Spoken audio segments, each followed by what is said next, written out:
think it could destroy their reputation forever if this builds up into a massive, massive story. The royal family has a massive staff. People must have seen this stuff going on. To me, feels like a message to say, we want everything back to the way it was.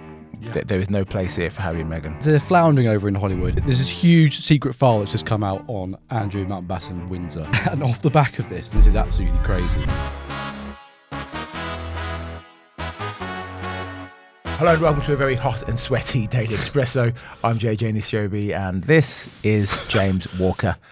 James, I'm melting. It's sweltering in here, mate. It's sweltering. You know what? I wish for once actually I was Andrew Mountbatten Windsor, because that guy don't sweat. He doesn't sweat. However, JJ, there's this huge secret file that's just come out on Andrew Mountbatten Windsor. This is the story of the day. I would say the story of the week that no one's been paying attention to. Everyone's been too distracted by Tony Blair's terrible 5,000-word essay to know something that's actually important. Here it is. Andrew managed to convince the British government when he was trade envoy, this is around about 2008, that he was a, quote, huge asset to Britain. It's ridiculous. And off the back of this, and this is absolutely crazy, he's then managed to convince the UK government to increase his expenses while he's on these foreign tours. And do you know what he did with these expenses, JJ? I think you do. I mean, you spoke to Andrew Loney. I did. I'm presuming that the Andrew, formerly known as Prince, took these expenses and used them to procure ladies of the night, should we call them? Yes, up to 40 in one country. Wow. So on these foreign trips where he was, you know, supposed to be doing ideals. Supposed to be sort of doing deals for the British people. At the time, officials were questioning whether he was actually doing that or whether he was doing something else entirely. He was racking up huge expenses bills the whole time. He was costing the taxpayer thousands. On one foreign trip, I think it's a couple of days, he managed... No, this is it. In the year of 2010 to 2011 alone, he racked up £350,000 in travel expenses. Good grief. Guess how many trips that was? £350,000, private jet, hotel. It's probably going to be about 10,000 a trip. So let's say 30? 5. 35? No, 5 trips. 5 trips. On 5 trips, he racked up a bill of £350,000 in expenses. Do we know what he was? Where was he staying? What was he smoking? Who was he with? Who was he staying with at night? You know, who were these women? Right? You know. This is insane. £350,000 in royal travel expenses in 1 year for just Andrew. That's insane. It is utterly insane. Andrew Loney told me that he estimates Andrew cost us between 10 and 15 million quid when he was envoy, and he brought in next to nothing. Yeah, basically, he was a complete and utter net loss for the country. They just wanted to keep him busy and away from his pal Jeffrey Epstein. One official, this is the craziest bit, JJ, one official tried to stop one of these massage service expenses. Makes my skin crawl. And then what happened next is generally will make your eyes roll. He was overruled by a senior official who said, just whisk it through. Just whisk it through.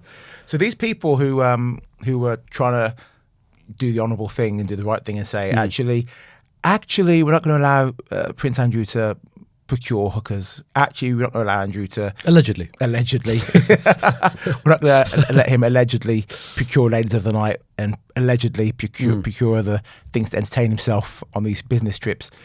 They would have been shut down by officials who were scared of losing their jobs because, as we know, plenty of people did whistleblow, and the Queen, the late Queen, would have them removed from their positions. This is exactly it. There were, you know, police protection officers, all sorts of people who are, you know, the royal family has a massive staff, right? JJ it has these like hundreds and hundreds of people looking after them.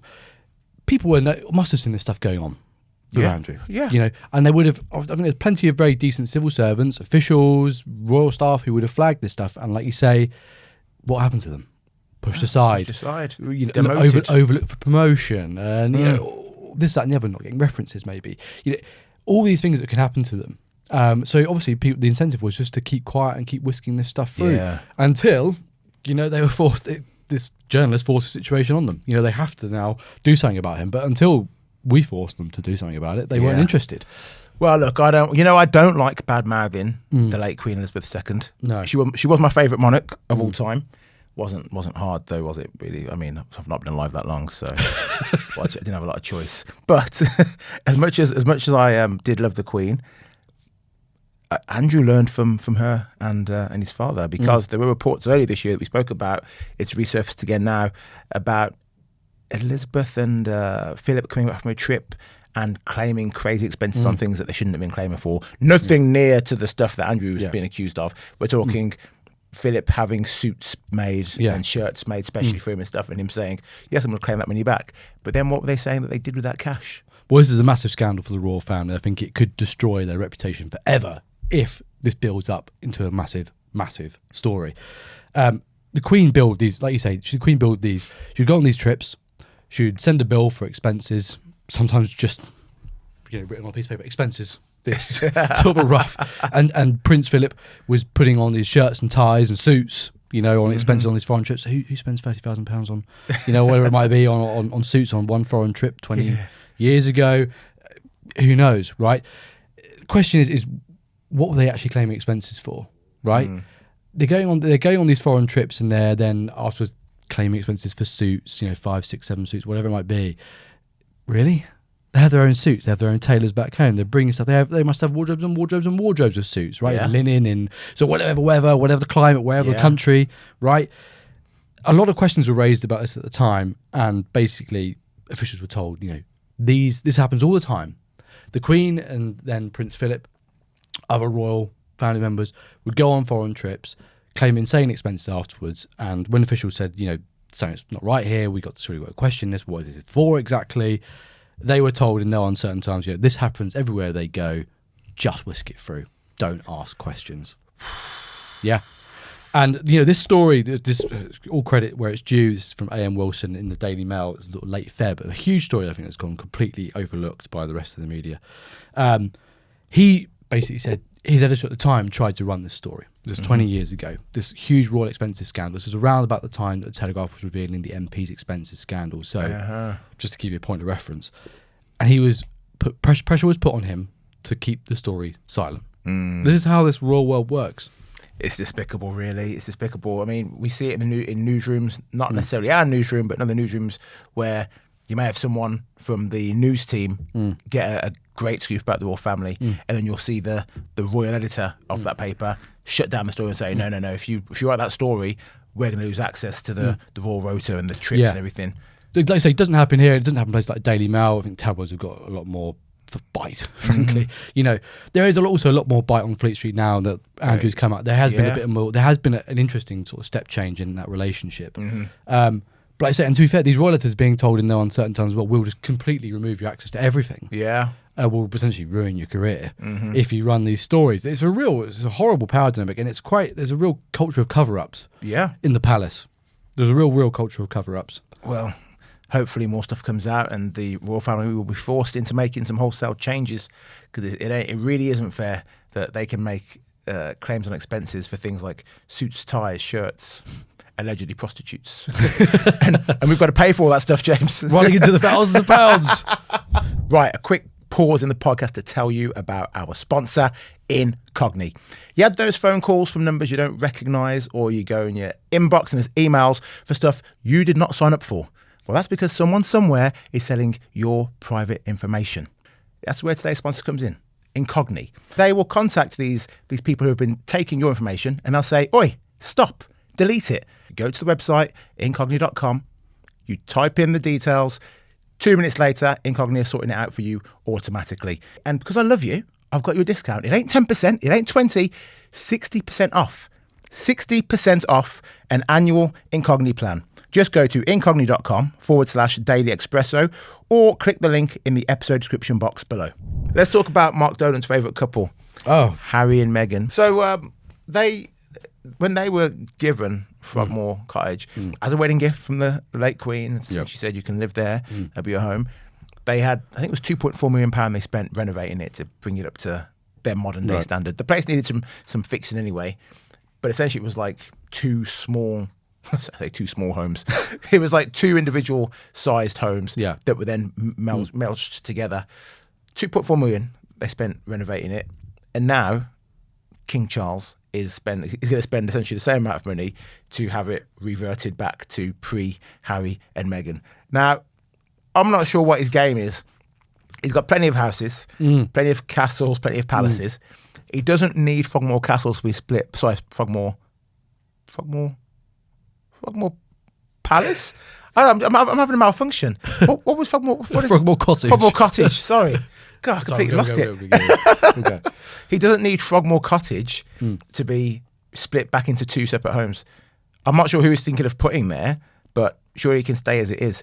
This, to me, feels like a message to say, we want everything back to the way it was. Yeah. There is no place here for Harry and Meghan. No, I mean, like you say, that they seem to have been making overtures recently, and Mark's spoken about this a lot. Go watch some of those episodes if you haven't already. He's spoken a lot about they're clearly making overtures to try and come back into the royal fold.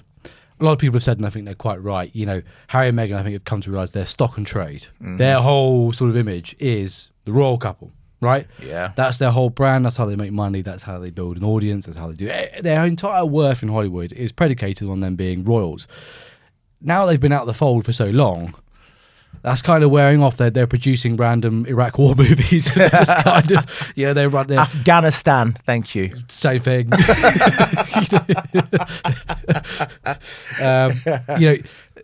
They're floundering over in Hollywood, and they seem to be wanting to make those overtures back to get some of that royal glamour and glitz again. Yeah, some of that stardust. Get some of that stardust, and maybe they can start doing documentaries on, I don't know, Prince Andrew or Queen Victoria or whatever it might be, to try and get some more Netflix deals. King seems to be having none of it, right?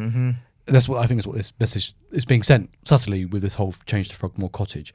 He clearly wants nothing to do with them anymore. Yeah. He doesn't want them back on the royal estates. He doesn't want them properly back into the royal fold. Maybe if Harry and Meghan split, maybe Harry can be welcomed back if he grovels enough. See, I don't like this idea that Meghan and Harry have to divorce for Harry to get welcomed back into the family. Yeah. He's still someone's brother. He's still someone's son.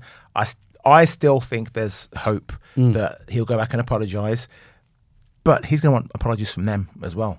For what? He thinks, as we know, that he wasn't treated well growing up. He thinks that his feelings were pushed to the side, and he thinks that. Because don't forget, at one point, remember the whole Piers Morgan thing. At one point, Meghan and Harry were saying that Meghan was suicidal at one point because of the way she'd been treated in the royal family. He wants apologies for that. Whether it's true or not, I don't know, but that's their truth. Recollections may vary. It's their truth. He wants apologies from them as well. I don't think William and Catherine are going to be giving out apologies to Harry and Meghan after everything that they've done. No. I mean, when you go on Netflix and you start slating your family, right? When you're the most watched documentary of all time on Netflix, slagging off your family. Yeah, exactly. I mean, there's perhaps they're right about some experience they had in the royal family. I imagine it's quite a hard environment to acclimatise to. Sorry, world's smallest violin, right? Yeah. It's tough to acclimatise into the royal family. Oh, boo-hoo. My diamond shoes are too tight. Yeah, exactly. There's a certain level of, I find it all a bit insufferable, the complaining, but I think I kind of agree with you. It'd be a shame, no one wants to see a couple get divorced, right? Yeah. But I can't see, as signalled with this Frogmore Cottage move, I can't see the king welcoming back both of them with open arms. So maybe just Harry. Oh, I don't know. It's always the daughter-in-law who is painted as the villain. It's always the daughter-in-law who changed the son. He wasn't like this before he got married. She's turned him against me. It's always the same, whether you're the royalty or whether you're a common peasant like yourself. It's always the same. You wait till you get married, James. Your family will be saying, actually, with the opposite. Your family will be saying how much better you are since you married your Greek queen. Well, thanks for joining us, James. No, pleasure, mate. Thank you for watching. Like, share, subscribe, comment, hit the hype button. And if you listen on Spotify, hit that 5-star review. Thank you very much. Bye-bye for now.